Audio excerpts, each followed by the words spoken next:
solicitar, pero hay otras que sí lo van a solicitar, ¿de acuerdo? Dame un momento, por favor.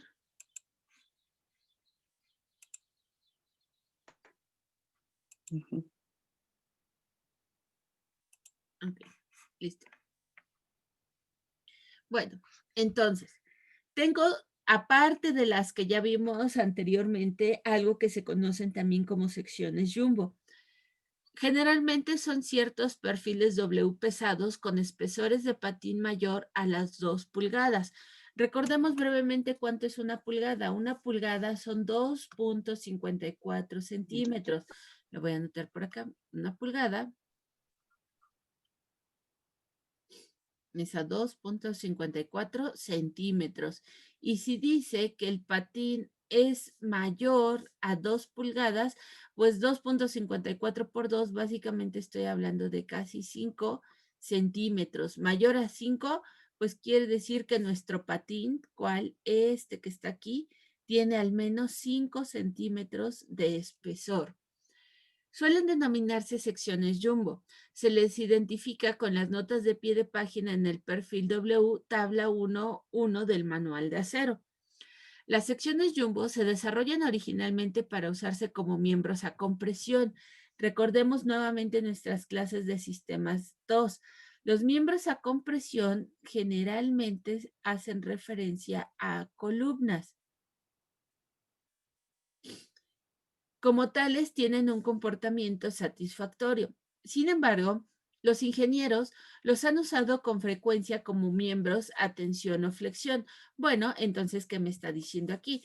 Que su principal uso es este que tenemos aquí, pero no es el único. También se pueden utilizar a tensión y flexión. ¿Y cuáles son los miembros que están sometidos a tensión o flexión? Bueno, pues estamos hablando en pocas palabras de mis traves o de mis vigas. En tales casos, sus patines y almas han presentado serios problemas de agrietamiento cuando se utilizan soldadura o corte térmico. Estos agrietamientos tienen como resultado menores capacidades de carga y problemas relacionados con la fatiga. ¿Qué quiere decir eso? Que como ya tengo espesores tan gruesos, van a comenzar a fallar por otros elementos, como cuáles. Precisamente cuando yo los voy a cortar, si los corto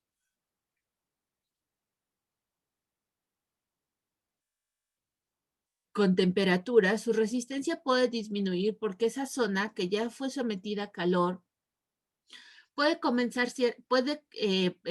presentar, perdón, ciertas fisuras o fracturas, y esas fisuras o fracturas que ya quedaron ahí en esa zona, finalmente van a hacer la función de la perforación o del barreno que nosotros veíamos en la prueba. El acero es un material muy práctico, muy beneficioso, de mucha resistencia, siempre y cuando se encuentre en su estado, vamos a llamarle así, sólido y homogéneo. Una vez que el acero comenzó a fracturarse, va a terminar fallando porque esa fractura se va a dispersar por todo el elemento. El problema que han encontrado aquí precisamente es que cuando estos elementos tienen que ser soldados, obviamente hablamos de temperaturas o que utilizas un corte térmico para cortarlos, sufren estas fracturas. ¿Qué quiere decir? Que su resistencia al calor es muy bajo. ¿Eso de qué nos está hablando? Que en términos generales, si yo voy a utilizar estos materiales para la construcción de un edificio, yo tengo que tener en cuenta su adecuada protección contra el fuego o puedo tener finalmente una catástrofe por haber utilizado pues estos materiales y si de pronto el edificio donde yo los especifiqué pues es susceptible de un incendio porque la temperatura la va a terminar debilitando. Vamos a tener cuidado entonces con la parte de que siempre las estructuras de acero se tienen que proteger contra incendios. En estos agrietamientos tienen como resultado menores capacidades de carga. ¿Qué me está diciendo también? Que generalmente una vez que ya lo sometí a estas temperaturas, su capacidad de carga va a disminuir. Entonces, a lo mejor ya no tiene tanto sentido utilizar estos perfiles si a la larga su capacidad de carga va a ser menor. Entonces, ¿cómo los debo de cortar? Pues se deben de cortar en taller con un disco precisamente, para evitar que sean sometidos a temperaturas que pueden terminar afectando sus capacidades de carga. Por el espesor, que estamos hablando de más de 5 centímetros de espesor, en definitiva estamos hablando de perfiles muy robustos y más allá de que sean robustos, seguramente con una alta cantidad de acero. ¿Qué es importante de aquí? Recordemos que el acero se considera por peso. Por cada metro o por cada pie, dependiendo de cómo lo estemos considerando, seguramente el acero va a ser muy pesado. Y al ser tan pesado, bueno, pues finalmente lo que va a suceder con esto es que vamos a encarecer también este perfil. Este perfil seguramente va a ser mucho más caro por la cantidad de acero que tiene por cada pie lineal que estamos utilizando finalmente de este material.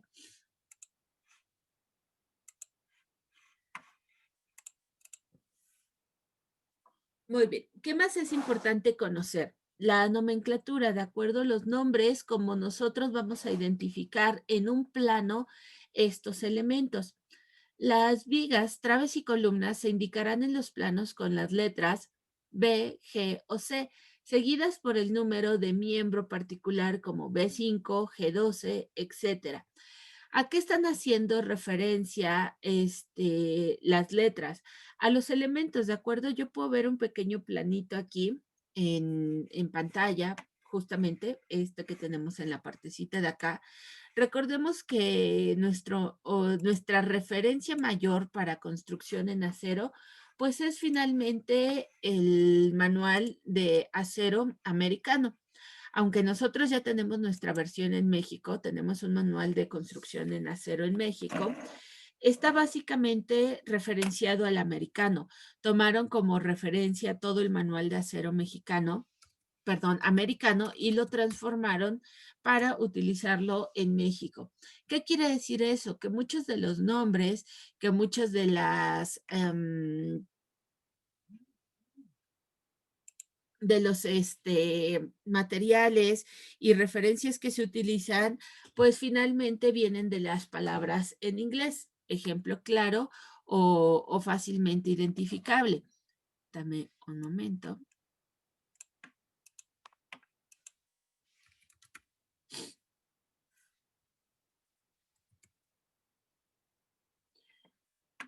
Las letras B, G y C están haciendo referencia a lo siguiente. Entonces, la letra B, esta B que aparece aquí, para nosotros es una viga.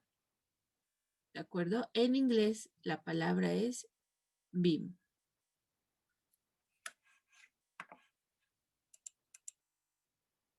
La de columna es fácil porque aquí es columna.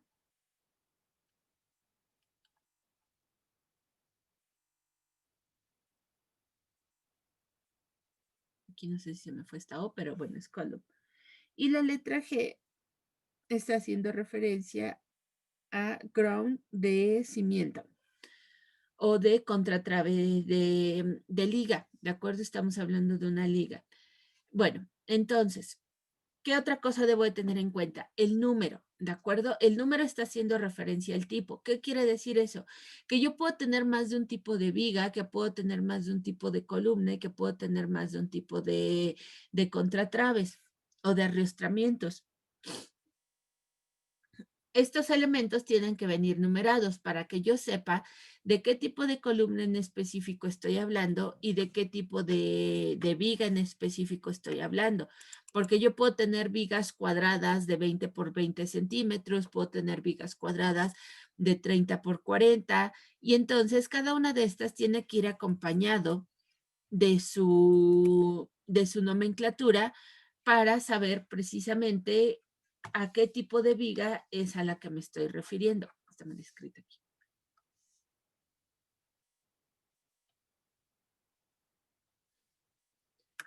Por eso es que tienen que venir numerados. Cuando nosotros veamos planos, vamos a ver que siempre va a venir acompañado del nombre del elemento, así como de su número. Obviamente, pues tengo mis cotas a ejes y nos dice lo siguiente. A menudo habrá varios miembros con esas mismas designaciones cuando los miembros se repiten dentro del edificio. ¿Qué quiere decir eso? Que yo puedo ver cómo aquí existe un G1, ejemplo, y aquí tengo un G2. No se está repitiendo. Sin embargo, las columnas puede ser que sí sean las mismas porque la representación está haciendo exactamente igual. Entonces, es lo que nos está diciendo aquí. Cuando el elemento se repite, quiere decir que es el mismo elemento, pero que yo lo necesito 3 o 4 o 5 veces utilizado finalmente dentro de mi misma estructura del plano.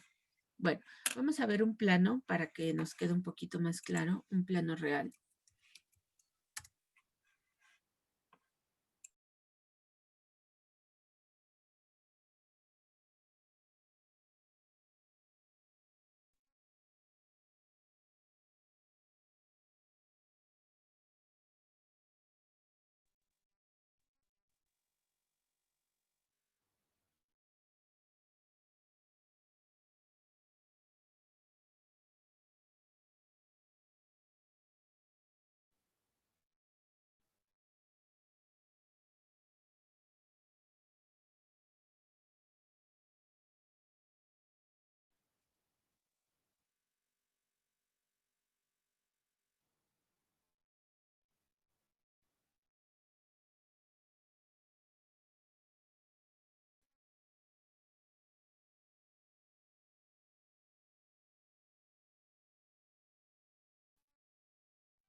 Ok, tengo aquí un plano estructural, es de acero, la estructura general es de acero o de soporte.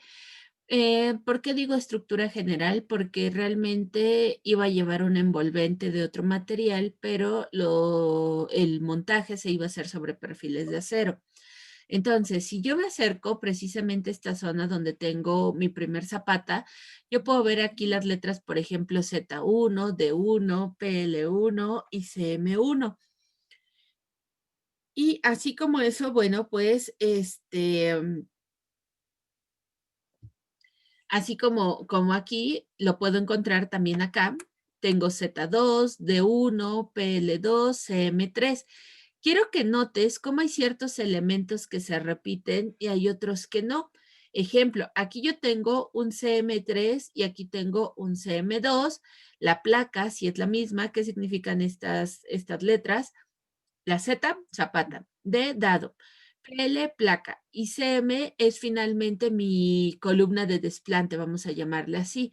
Entonces, puedo notar cómo las zapatas son diferentes.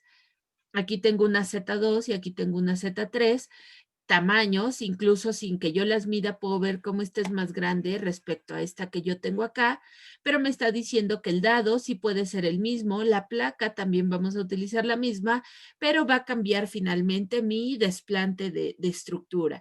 Y si yo me voy a analizar para acá, otra vez veo que cambia CM2 por CM3. Tengo aquí una zapata 2 y tengo aquí una zapata 3. Vamos a ver los detalles. ¿Qué es cada uno de estos? Bueno, yo aquí tengo entonces mi zapata 1, tengo mi zapata 2, tengo mi zapata 3, el dado 1, que es el que se utilizaba en todos, tengo mi placa, tengo 3 tipos de placa. En todos los casos, aquí vimos que era la placa 1, ¿de acuerdo? PL1, aquí tengo una 2, aquí tengo una 2, aquí tengo una 3. Entonces, veamos las diferencias. En la placa 1 es una placa de 35 por 35 centímetros. La placa 2 también es de 35 por 35 y la placa 3 veamos que es una de 30 por 30, es más pequeña. Ahora, ¿qué otra cosa tengo que notar? Número de anclas, por favor. Aquí yo tengo 6 anclas, aquí tengo 6 anclas y aquí tengo solamente 4 anclas y las puedo ver representadas finalmente en estas partecitas de acá. Ahora, ¿qué otra cosa cambia?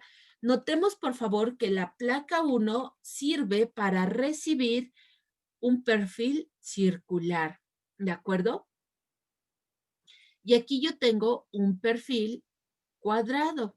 Esto es lo que está cambiando entre la placa 1 y la placa 2.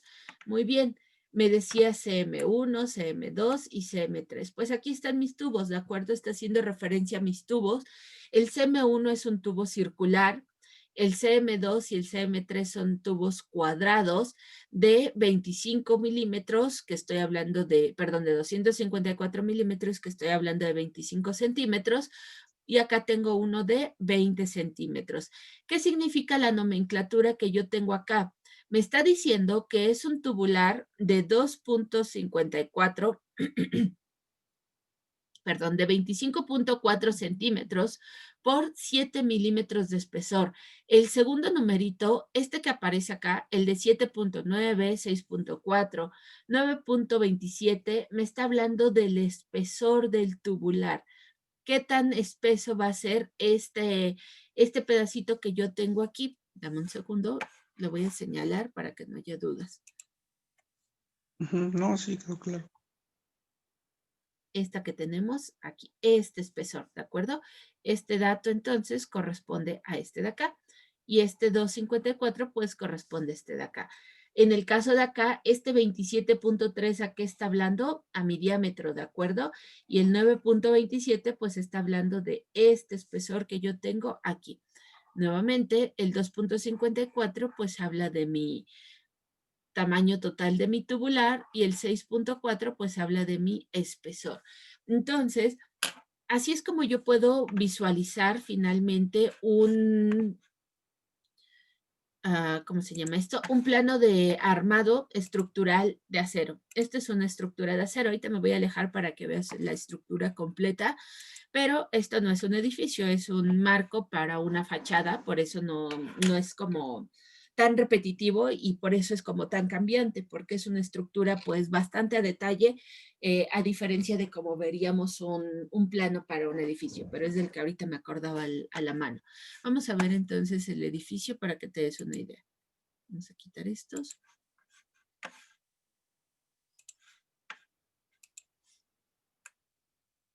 Bueno, aquí ya estás viendo la planta. De hecho, si alcanzas a ver estas líneas grises, es como la forma que debe de tener esto. Es como un arco, vamos a llamarla así.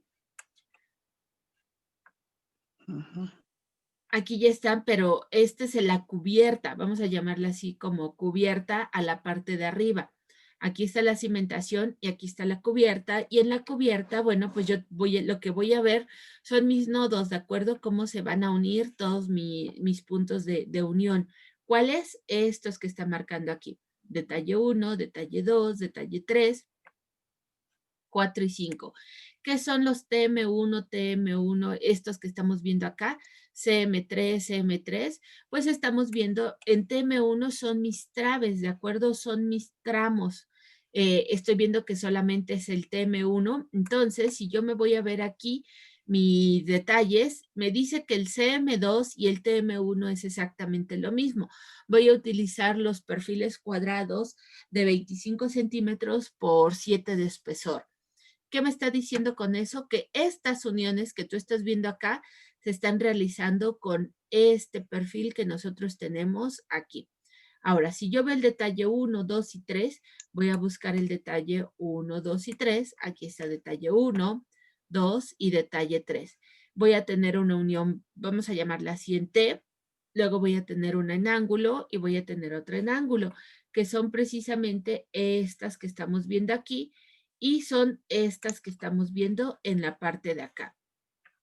Tengo el detalle 4 y 5, detalle 4 y detalle 5, de cómo se van a formar pues finalmente todos estos marcos para obtener finalmente un entramado similar a esto.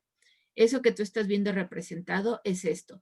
¿Por qué? Porque va finalmente a recibir un envolvente, al final se va a cubrir con otro material para tener pues esta figura que tenemos aquí. Déjame ver si tengo una imagen del arquitectónico para que sea más fácil visualizarlo.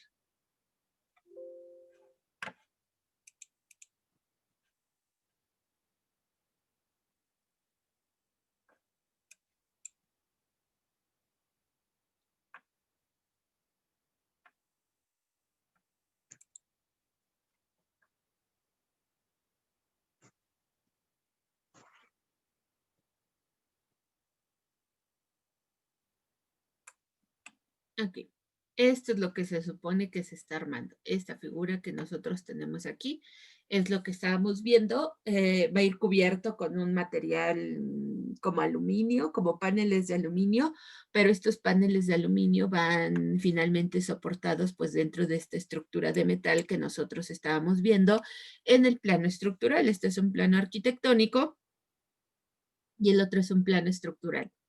Pero bueno, esto es lo que quería que viéramos de cómo en un plano se van a ir identificando los elementos. ¿Por qué? Porque esto, un plano de acero, Cristian, es como si hiciéramos un manual de armado. No sé si alguna vez has armado estos muebles prefabricados de oficina o incluso muebles de casa donde dicen Sí, 3 sí, tornillos, 2 tuercas, viene una barra de metal y 2 laterales de madera.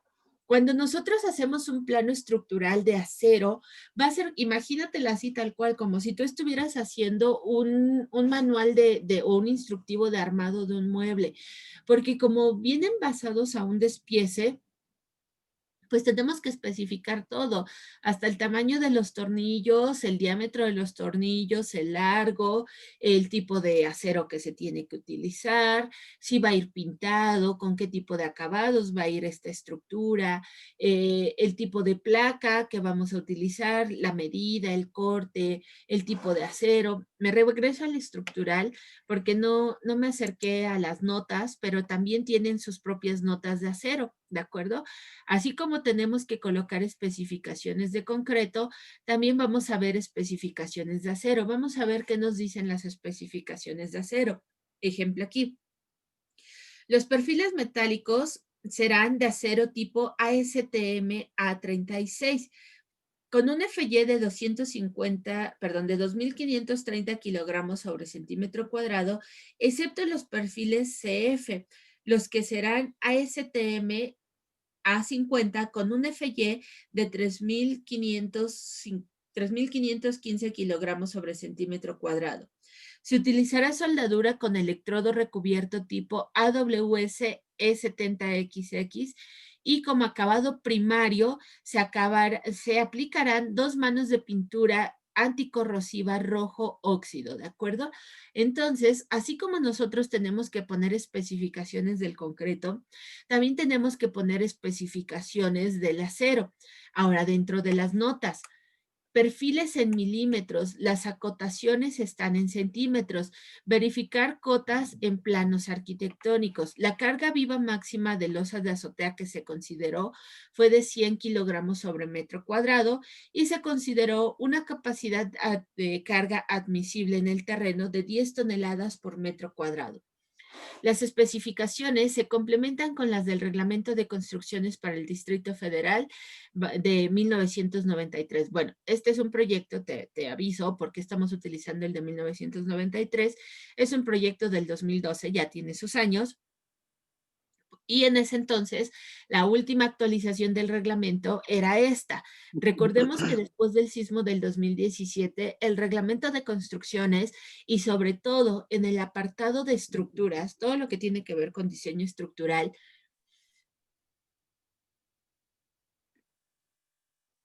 pasó por una revisión y se vio actualizado. Entonces, ahora la versión con la que tenemos que estar trabajando es con la del 2017, justamente. Aunque nosotros en Internet la que vamos a seguir encontrando es la del 93, porque pues es el documento que todo mundo tiene, tenemos que tener cuidado de los factores de resistencia, de la calidad del acero y todo eso que está referenciado ya a la última actualización.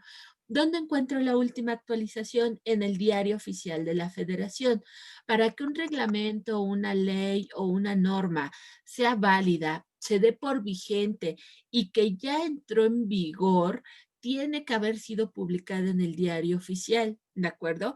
Hay una página, tal cual, nos podemos meter hacia el Diario Oficial de la Federación y dentro del Diario Oficial de la Federación buscar justamente la publicación del último reglamento de construcciones, nos va a bajar el PDF. Se supone que está hasta ordenado.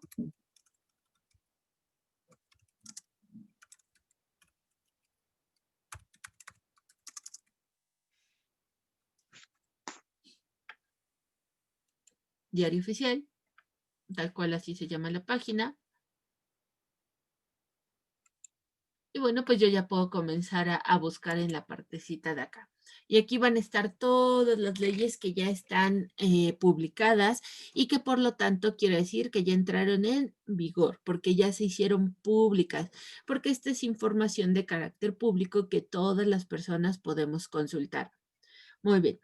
Entonces, ¿por qué es importante saber todo esto? Para cuando ya les toca hacer un proyecto, pues de pronto un poquito más, vamos a llamarle riguroso, en el sentido de que, pues en algunos casos sí les van a pedir que especifiquen qué tipo de normatividad están utilizando, en qué se están basando para tomar estos parámetros y demás situaciones. Para algunos otros, el cliente, pues con que el edificio no se caiga y quede terminadito y bien bonito, va a ser más que suficiente.